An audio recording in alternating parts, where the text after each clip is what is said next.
just want to thank all those bass players who sent in your blues bass lines for me to critique. It was a competition. I've picked a winner, and I've let them know, but there really wasn't much in it, to be honest with you. I'm also starting to give feedback to other people too, so hopefully you will get that fairly soon.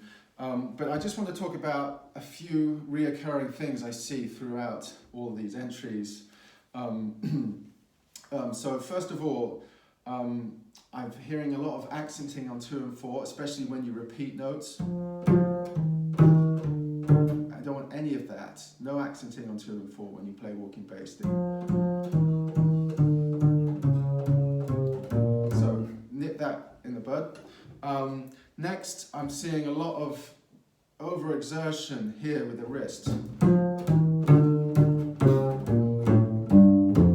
So just be aware of that. If your bass player does that, you're pulling too hard or there's too much movement going on.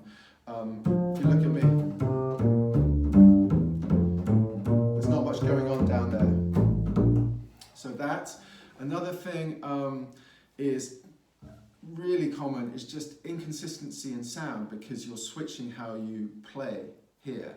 Some bass players would be playing with one finger, then they switch to this technique, or then they alternate, or they're just playing with their middle or whatever. So whenever you do that, it's going to change the sound unless you've practiced that technique to make it as even as possible.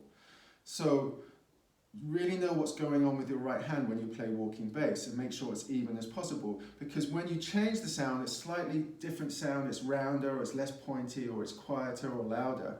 That will change the rhythm. Even if you're playing that note in time, it changes how you perceive the rhythm and how the rhythm sounds.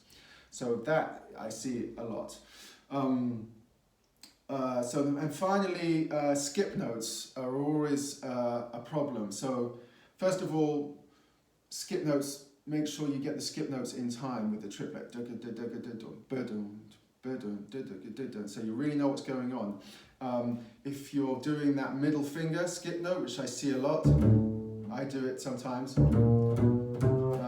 know what's going on when you're playing those skip notes. Now, sometimes if the skip note's too loud, louder than the next note, can't do it. It just sounds a bit like, oh, you know, wonky. So just make sure that you know what's going on with the skip notes and you're using them sparingly.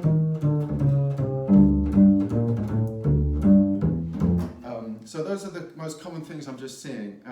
Again, thanks for the entries, and I will get back to hopefully most of you with some feedback, and give me a nudge if I haven't gotten back to you. Thanks so much. Bye.